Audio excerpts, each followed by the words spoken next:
এক পরিবারে একবার তারা দুই ভাই, এক পরিবারে তারা দুই ভাই, তো দুই ভাই তারা বিবাহ করেছে, তাদের দুইজন স্ত্রী রয়েছে, সন্তান সন্ততি রয়েছে।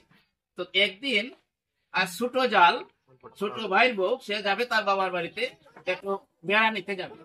তো তার বড় তার জালকে বলে গেছে যে সুরদি এক কাজ করো, আমি তো আমার বাবার বাড়ি একটু অনুষ্ঠান পরে চলে আসবো। তারা একটা ময়না ফাঁকি আছে পিঞ্জিরার ভিতরে, তারা একটা ময়না ফাঁকি বলতো।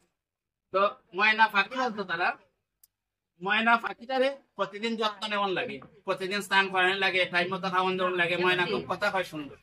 তো একদিন ছোট যা যখন সময় যাবে তার বাবার বাড়িতে, তখন সময় বড় জাল যে তারে বললে গেছে যে সুরদি গো, আমার ওই ময়না পাখিটারে একটু দেখে রেখো। আমি যেভাবে দেখি খাঁচাটা প্রতিদিন পরিষ্কার করে দিও, খাঁচাটা প্রতিদিন যাতে কোনো সমস্যা না হয় সুন্দর করে পরিষ্কার করে দিবাই, যাতে আমার ময়না পাখিটার কোনো ক্ষতি না হয়। তো যখন সময় ছোট যা গেছে বড় যারে বললা যে তুমি খাঁচাটারে পরিষ্কার করে দিই। তো ছোট যা তো সুন্দর মতে গেছে, ছোট যার বাবার বাড়ি গেছে, যে নাইওর গেছে বাবার বাড়ি দিকে নয় আছে। আর এদিকে বড় যা কিতা করছে, প্রতিদিন খাঁচাটারে ঠিকই সুন্দর করে এই বাঘটা খাঁচার বাহিরটা সুন্দর করে ঠিকই সাবান বান দিয়া খাঁচাটারে পরিষ্কার করে রাখছে। কয়েকদিন গেছে, ভিতরে যে ময়না পাখিটা আছে এই পাখিটার দিকে কিন্তু সূর্যের আর খেয়াল নাই। এই পাখিটারে যে খাওয়ান যেমন লাগবো, ভিতরে যে ময়না পাখিটা আছে খাওয়ান না দিলে যে পাখিটা দিন দিন শুকিয়ে যাচ্ছে, পাখিটা যে দিন দিন স্বাস্থ্যের অবনতি হচ্ছে, এদিকে কিন্তু সূর্যের আর খেয়াল নাই। সে কিতা করছে, হইয়া গেছে তো তার জালে যে খাঁচাটারে সুন্দর হইয়া খেয়াল রাখতো পাখিটার প্রতি, খাঁচাটারে সুন্দর হইয়া পরিষ্কার করতো। সে কিতা করছে, প্রতিদিন খাঁচা পরিষ্কার করে, আর ভিতরে যে পাখিটা আছে এটার কোনো খাদ্য দেয় না। এইভাবে কয়েকদিন গেছে পরে ধীরে ধীরে পাখিটা শুকাই গেছে। কতদিন আর না খাইয়া থাকবো পাখিটা, ধীরে ধীরে পাখিটা যখন শুকাই গেছি গা, তখন সময় কয়েকদিন পরে ছোট যা তো তার বাবার বাড়ি গেছে অনুষ্ঠান শেষ করে নাই, তো অনেকদিন হয়ে গেছে। তো এদিকে ছোট যা কিতা করছে, কয়েকদিন পরে আইসে পরে এর ভিতরে এই পাখিটা যে ছিল এটা মারা গেছে। কতদিন ধরে উপাস থাকবো, শুধু বাইর তো গোসাই লইতো না, বাইরটা যদি পরিষ্কার করে সে তো ময়না পাখির আর খাওয়ান হয় না। তো কিতা হলো, বাইরের খাঁচাটা পরিষ্কার করছে ঠিক। সর্দি হঠাৎ ছোট যা যখন সময় বাড়িতে আসছে, হঠাৎ করে বাড়ির সামনে যখন আইছে দেখে যে অন্য সময় যে সময় বাড়িতে আসতো তখন সময় ময়না পাখিটা তারে আওয়াজ শব্দ করতো, কথা হইতো। আজকে এখানে ময়না পাখিটা আমি বাড়িতে এলাম, কিন্তু ময়না পাখিটা তো কিন্তু কথা হয় না। তো কি তৈল, ওই ছোট যা ইয়া প্রথম ওই খাঁচাটার ভিতরে খেয়াল রাখো যে আমার ময়না পাখিটা কোথায়। গিয়া দেখে যে পাখি খাঁচাটা খুব সুন্দর, কিন্তু পাখিটা ভিতরে মারা গেছে, পাখিটা ভিতরে ময়রা রয়েছে, আর কোনো খোঁজ নাই। তখন সময় বড় যাকে জিজ্ঞাসা করলো যে সুরদি, তোমার তো আমি কইছিলাম যে আমার কয়েকদিন দেরি আমি আমার বাবার বাড়ি গেছি, আমার আদরের ময়না পাখিটা আমি খুব সুন্দর করে ছোটবেলার থেকে পাখিটারে পালছি, এই পাখিটারে কইছিলাম তোমার পরিষ্কার করতে খেয়াল রাখতে, পাখিটা তো মারা গেল ফেরে গেলাম, আমি তো আজকে বাড়িতে আইসিয়া দেখি কোনো শব্দ নাই।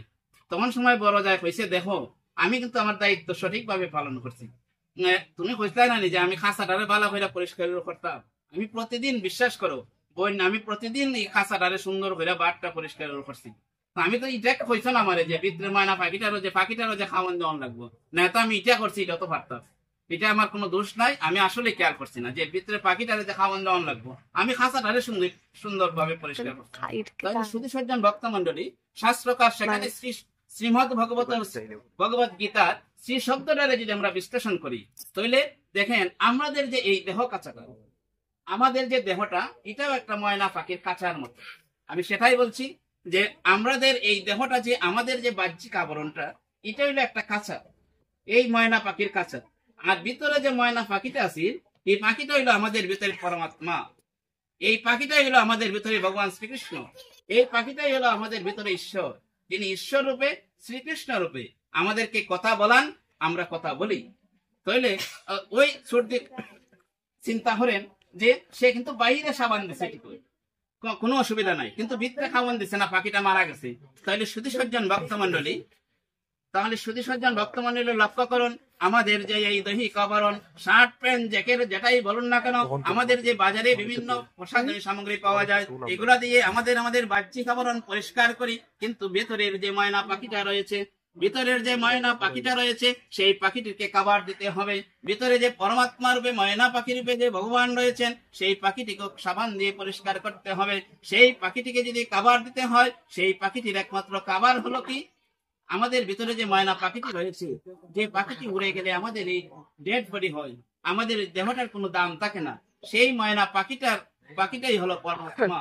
আর সেই ময়না পাখিটির একমাত্র কাবার হলো হরে কৃষ্ণ হরে নাম। এই যে ভিতরে ময়না পাখিটা আছে, এই ময়না পাখিটার খাবার দিতে হবে, এই পরমাত্মার খাবার দিতে হবে। শুধু বাহিরে আপনারা সাবান দিয়ে গোসান, ডাব সাবান দেন, যে কোনো সাবান দেন, উইল পাউডার, যে কোনো ভালো সাবান দেন, আমরা প্রসাধনী ব্যবহার করতে পারি, সেটা শুধু বাহ্যিক সুন্দর হবে। কিন্তু ভিতরের যে ময়না পাখিটা রয়েছে, সেই ময়না পাখিটারও খাবার দিতে হলে আমাদের কি করতে হবে? আমাদেরকে হরে কৃষ্ণ হরে নাম, যেখানে ধর্মগ্রন্থ আলোচনা হয়, যেখানে শাস্ত্রগ্রন্থ আলোচনা হয়, যেখানে হরিনাম কীর্তন হয়, সেখানে আমাদের উপস্থিত হতে হবে। উপস্থিত হয়ে আমাদেরকে সেই নাম নিতে হবে, আলোচনা শুনতে হবে। তাহলে আমাদের বাহ্যিক যেমন সুন্দর হবে, তেমনি ভাবে আমাদের ভিতরের ময়না পাখিটারও কাবার হবে। সেই ময়না পাখিটার কাবার হলো একমাত্র হরির নাম।